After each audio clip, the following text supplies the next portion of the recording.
Enjoy the gift, mother-in-law. My daughter-in-law texted me after spending $53,000 on my credit card, and I remember staring at that message for a long, quiet moment before I smiled, not because I found it amusing, but because she had just made the biggest mistake of her life. I didn't call her. I didn't call my son. I didn't even call the bank. Instead, I set my phone down on the kitchen counter and poured myself a cup of coffee, the same way I had every morning for the past 30 years, steady hands, no rush, no tremor, just the quiet rhythm of a woman who had learned long ago that reactions were a luxury, and patience was power. The house was still, sunlight slipping through the blinds and laying soft lines across the hardwood floor, and for a moment, everything looked exactly the same as it had the day before, except it wasn't. Because somewhere across town, Vanessa was probably admiring a diamond bracelet she hadn't earned, planning her luxury trip, convinced she had outsmarted me, convinced I was just another old woman she could take from without consequence. That thought alone almost made me laugh. I picked up my phone again and reread her message, noting the confidence in her words, the casual cruelty, the assumption that I would feel embarrassed, maybe even too ashamed to confront her. That had always been her way, subtle at first, little comments about my old-fashioned habits, quiet suggestions that I didn't understand how money worked anymore, gentle nudges to step aside and let her handle things. And my son, Daniel, had slowly followed her lead, not out of malice, but out of convenience, because it was easier to agree with his wife than to question her. I had seen it happening long before this moment, the way she watched me when finances came up, the way her eyes lingered just a second too long on my purse, on my wallet, on anything that represented access. People think betrayal is loud, dramatic, impossible to miss, but in my experience, it grows quietly, in the spaces between conversations, in the things people think you're too distracted to notice. I had noticed everything. Which is why I didn't feel shocked now. Not really. If anything, I felt a strange sense of clarity, like a puzzle finally snapping into place. I walked to the window and looked out at the empty street, my reflection faintly visible in the glass, silver hair neatly pinned, posture straight, expression calm. Vanessa thought she had taken something from me. She thought she had one. What she didn't know, what she couldn't possibly understand yet, was that the card she used was never truly mine to lose. And that was the part that mattered. I took a slow sip of my coffee, letting the warmth settle in, and allowed myself one small, private smile, because for the first time since she married into this family, Vanessa had stepped exactly where I needed her to. I did nothing for the next 24 hours, and that was exactly what made it work, because people like Vanessa expect noise, they expect confrontation, raised voices, accusations, something they can twist or deny, but silence makes them comfortable, and comfort makes them careless, so I let her have that comfort. I let her believe that I either had not noticed or did not understand, and by the next morning, she had already used the card again, a smaller purchase this time, just under $3,000 at a boutique downtown, as if she was testing the boundaries, seeing how far she could go before anyone stopped her, and I simply watched the notification appear on my phone, read it, and set it aside like it meant nothing at all, because in a way, it did not anymore, not in the way she thought it did. I moved through my day the same as always. I watered the plants, folded laundry, even stopped by the grocery store where I ran into a neighbor who asked how Daniel and his wife were doing, and I smiled politely and said they were just fine, because technically, they were exactly where they needed to be for what was coming next, and by late afternoon, my phone buzzed again, another message from Vanessa, this one lighter in tone, almost playful, a picture attached of a shopping bag sitting on a marble counter, the edge of something glittering inside, as if she wanted me to see it, to feel it, to understand what she had taken, and I studied that image longer than I needed to, not because of what she bought, but because of what she revealed without realizing it, confidence, entitlement, and most importantly, the belief that there would be no consequences. I could almost hear her voice in my head, that smooth, measured way she spoke when she thought she was in control, and I wondered if Daniel had seen the message too, or if she had kept this between us, her own private victory. I suspected the latter. She liked her games quiet, controlled, hidden in plain sight, just like the way she had slowly repositioned herself in this family over the years, never pushing too hard, never making it obvious, just enough to shift things in her favor piece by piece, until one day you looked around and realized everything had changed, but by then it was too late to argue, too late to reclaim what had been moved, except this time, it was not too late, this time. I had seen it coming, and I had prepared for it in ways she could not yet imagine. That evening, I called Daniel and invited them both over for dinner the following night, my voice calm, warm, exactly as it had always been, and he agreed without hesitation, perhaps relieved to hear that everything sounded normal, perhaps unaware that normal was the last thing this situation had become. When I hung up, I placed my phone face down on the table and sat quietly for a moment, listening to the stillness of the house, and I realized something that surprised even me. I was not angry, not in the way people expect. There was no heat, no urge to confront or accuse, just a steady, quiet certainty that the next time Vanessa sat across from me, she would not be the one in control, and she would not even understand why until it was already too late. The next evening, I set the table the way I always did, with the good china, polished silverware, and linen napkins folded just right, not because the occasion demanded it, but because routine has a way of steadying the mind, and I wanted everything to feel familiar, predictable, even welcoming. By the time Daniel and Vanessa arrived, the house smelled like roasted chicken and rosemary, a quiet kind of comfort that used to mean something in this family. Daniel walked in first, offering a quick smile, his shoulders slightly tense in a way he probably thought I would not notice, and Vanessa followed just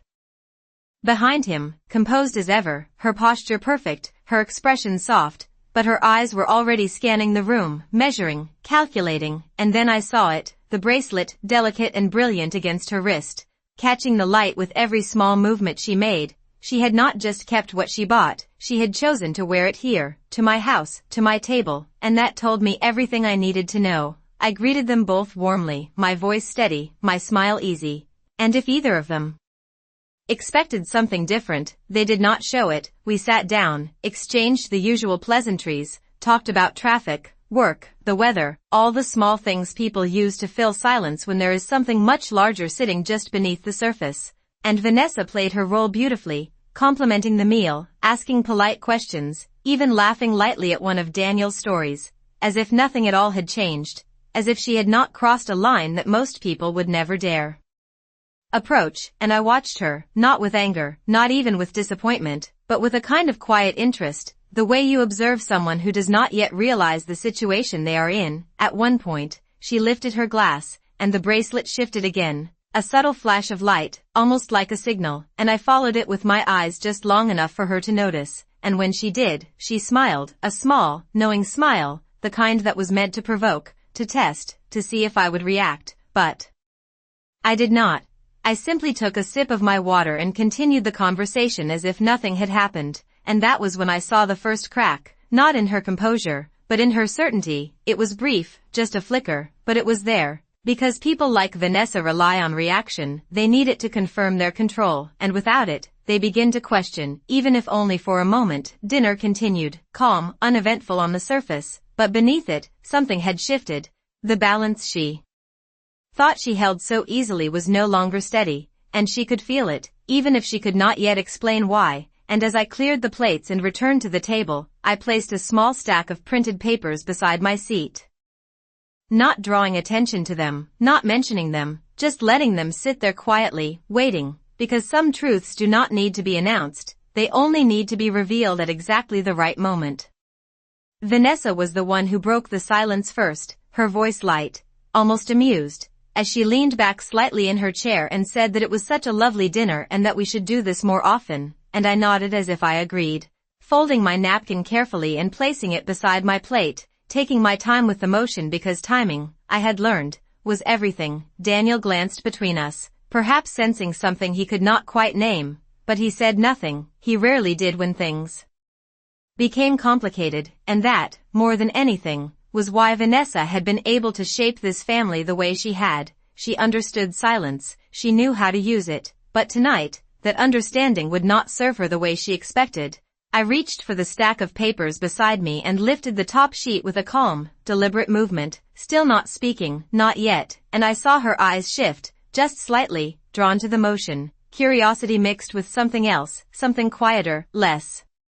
certain. I placed the paper in front of me, smoothing it flat against the table, and finally looked up, meeting her gaze directly, not with anger, not with accusation, just with clarity, the kind that does not need to be explained. Daniel cleared his throat, asking if everything was all right, his voice cautious, as if he was stepping into unfamiliar territory, and I gave him a small, reassuring smile before returning my attention to Vanessa. I asked her, gently, if she had enjoyed her shopping.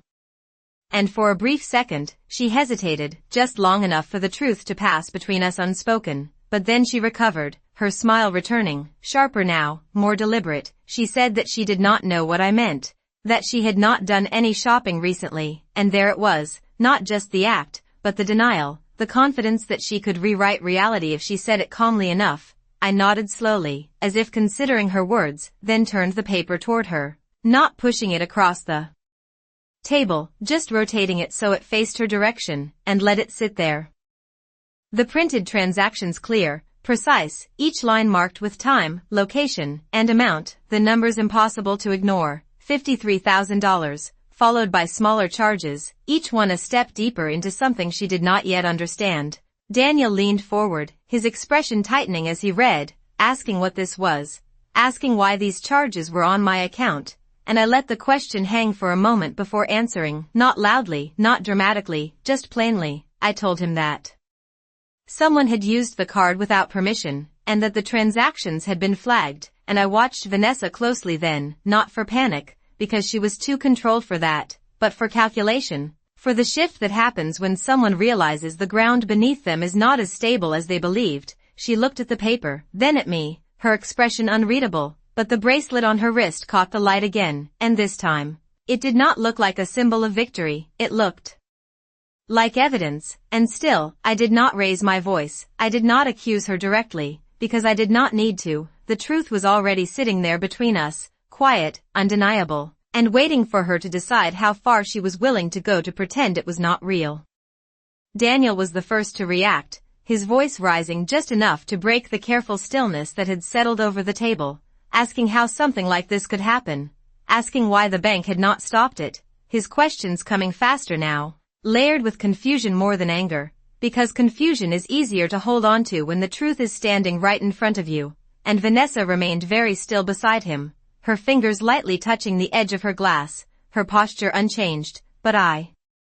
could see the shift in her eyes, that quiet recalculation, the moment where confidence begins to fracture and something sharper takes its place. She leaned forward slightly and said that there must be some mistake, that maybe the card had been compromised, that these things happen all the time, her tone calm, reasonable, almost helpful, as if she was offering a solution instead of standing at the center of the problem, and I listened without interrupting, letting her speak, letting her build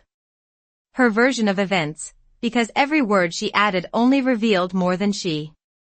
intended. Daniel looked between us again, searching for something solid to hold on to, and I could see him wanting to believe her, wanting this to be simple, accidental, something that could be explained away and fixed with a phone call. But life rarely works that way, not when people make choices instead of mistakes. I folded my hands together on the table and spoke quietly, telling them that I had already contacted the financial institution earlier that day, that the transactions had been reviewed, and that they were not flagged as random or external. They were categorized as intentional use, repeated, consistent, deliberate, and that word seemed to linger in the air longer than the others, deliberate, because it leaves no room for misunderstanding. Vanessa's smile tightened just slightly at the corners, and for the first time, she did not immediately respond. Daniel turned to her then, asking if she knew anything about it, his voice softer now, more uncertain, and she let out a small breath before shaking her head, saying that she had no idea how her name could even be connected to something like this, and it was almost impressive, the way she held that line, the way she stayed within it, as if the truth could be reshaped simply by refusing to step outside of it. I reached for the second sheet in the stack and placed it beside the first, aligning them neatly, and this time, I slid it forward just an inch, enough to invite attention without forcing it. And Daniel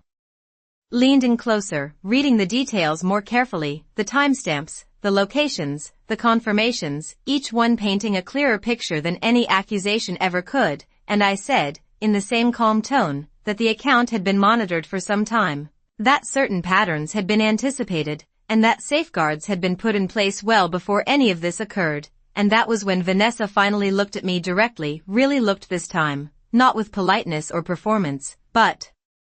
with something else, something colder, sharper, because she was beginning to understand that this situation was not unfolding the way she had planned, that this was not a simple matter of being caught or denied, this was something constructed, something intentional. And I held her gaze without flinching, not to challenge her, but to let her see clearly that whatever she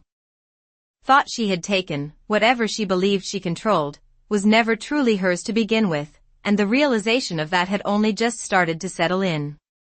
The silence that followed was no longer comfortable, not for Daniel, and certainly not for Vanessa, because something had shifted in a way that could not be undone. Daniel leaned back in his chair, running a hand through his hair, his voice quieter now as he asked what exactly I meant by safeguards, and I let that question sit for a moment, not because I did not have an answer, but because the timing of an answer matters just as much as the answer itself. Vanessa remained still, but her attention was no longer on the papers, it was on me, watching, measuring, trying to anticipate what I would say next, and I could see that she was no longer certain of the outcome, which was the first step toward understanding. I reached for my glass, took a small sip, and then explained, calmly, that the account linked to that card was not a personal one, not in the way most people would assume. It was part of a structured financial arrangement, one that had been set up years ago, long before she had entered this family, and that every transaction made on it was automatically reviewed, categorized, and, when necessary, escalated, not randomly, not occasionally, but consistently. And Daniel frowned, asking why I would need something like that, and I gave him a small, almost sympathetic look, because that question revealed how little he truly understood about the systems that had supported him for most of his life. I told him that protection is not about expecting the worst from people, it is about being prepared for it when it comes, and Vanessa let out a soft breath, almost a quiet laugh, saying that it all sounded very complicated, that surely this could be resolved with a simple explanation, maybe a misunderstanding at the store, maybe someone had used the card information without realizing it, and again, she offered an alternative reality, one that required less accountability, one that she hoped we would accept, but I shook my head gently and said that there had been no confusion, that each purchase had been verified through multiple confirmations, including identification checks and signature matches, and that the system had recorded not just the transactions, but the pattern behind them, the intent, the progression. And that was when Daniel looked at her again, not with immediate accusation, but with growing concern, because patterns are harder to dismiss than single events. Vanessa's composure held, but it was tighter now, more controlled, as if she was holding something in place that wanted to shift. She asked, very carefully, what would happen next, and I met her gaze, steady and clear, and told her that the account did not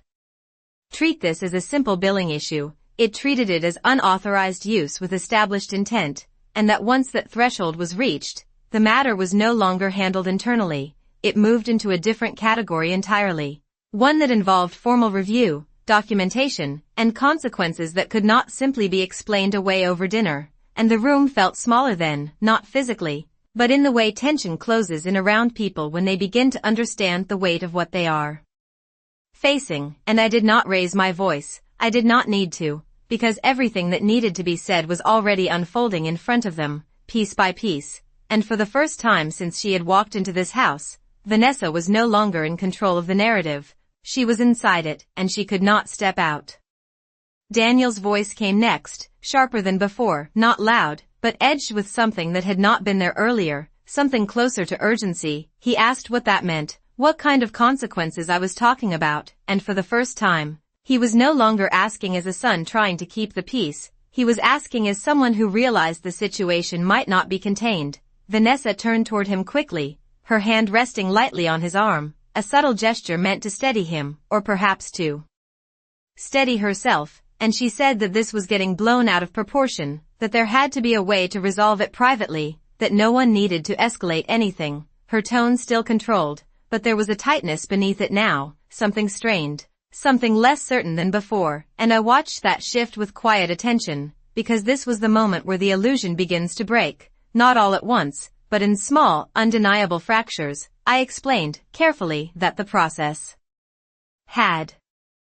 already moved beyond anything private, that once the pattern of use had been confirmed and documented, it triggered a review outside of my control, outside of any personal decision I could make, and Daniel shook his head slightly, as if trying to reject that idea, asking why I had not stopped it sooner, why I had let it go this far, and I met his question with the same calm I had held all evening, telling him that sometimes the full picture only becomes clear when you allow it to reveal itself completely, and that partial truths are often easier to dismiss than complete ones. Vanessa's expression changed again then, more noticeably this time, the calm surface giving way to something sharper, more defensive. She said that it did not make sense, that if there had been safeguards, then why was the card even usable? Why had the system allowed it to happen at all? And I nodded slightly, because that was a fair question, one that deserved an honest answer. I told her that the system was not designed to prevent every action, it was designed to record them accurately, to establish intent, to remove any ambiguity, and that prevention, in cases like this, is not always as effective as clarity. Daniel leaned forward again, his hands clasped together now, his focus shifting between us, and I could see that he was beginning to understand, not everything, but enough to feel the weight of it, enough to realize that this was not a misunderstanding, not an error, but something that had been allowed to unfold for a reason. Vanessa withdrew her hand from his arm slowly, her posture still composed, but no longer relaxed, and she asked, very quietly now, what exactly had been recorded, and I held her gaze as I answered, telling her that every transaction, every location, every verification step, every confirmation tied directly to the person who made the purchase, not just the card itself, but the identity behind it, and that there was no confusion left in the record, no uncertainty about who had used it or how, and the room fell silent again. But this silence was different, heavier, more final, because it was no longer filled with questions, it was filled with understanding, and I sat there, steady and composed, knowing that what came next would not require me to say much at all, because the truth, once fully seen, has a way of speaking for itself. Vanessa did not speak right away, and that was the first honest reaction she had given all evening, because silence, real silence, does not come from strategy, it comes from understanding, and I could see it settling in now, not fully, not completely, but enough to change the way she held herself. Daniel looked between us again, his voice lower now, almost cautious, asking what happens when something like this is documented the way I described, and I answered him simply, without embellishment, telling him that once intent is established and verified, the account automatically transitions the matter into a formal process, one that is no longer about reimbursement or correction, but about accountability, and I let that word rest there, because it carries more weight than anything louder ever could. Vanessa finally leaned back slightly, her fingers curling inward against the edge of the table, and she asked if I was saying that this was being treated as a legal matter, and I nodded once. Not dramatically, just enough to confirm what she had already begun to understand. Daniel exhaled slowly, running his hands over his face, trying to piece together how something that had started so quietly could now feel so irreversible, and I watched him with a kind of distant empathy, because realization often comes too late to be useful. Vanessa straightened again, her composure returning in a different form now, not confident, but defensive. She said that there had to be a way to fix this, that if there was a balance owed, it could be paid back, that mistakes happen and they should not be turned into something bigger than they needed to be, and I listened, as I had all evening, allowing her the space to say what she needed to say, but when she finished, I shook my head gently and told her that this was never about the money, that the amount, whether it was $53,000 or $5, was not the defining factor. What mattered was the pattern, the intent, the decisions made step by step, each one building on the last, and that those decisions had already been recorded in a way that could not be undone by repayment or explanation. Daniel looked at me then, really looked, and asked why I had not told them sooner, why I had allowed it to continue, and I answered him honestly, telling him that if I had stopped it at the first transaction, it could have been dismissed as an accident, a misunderstanding, something small enough to ignore. But by allowing it to unfold, it became undeniable, complete, impossible to reshape into something it was not. And that was when Vanessa's eyes met mine again. And this time there was no performance left in them, only the quiet realization that she had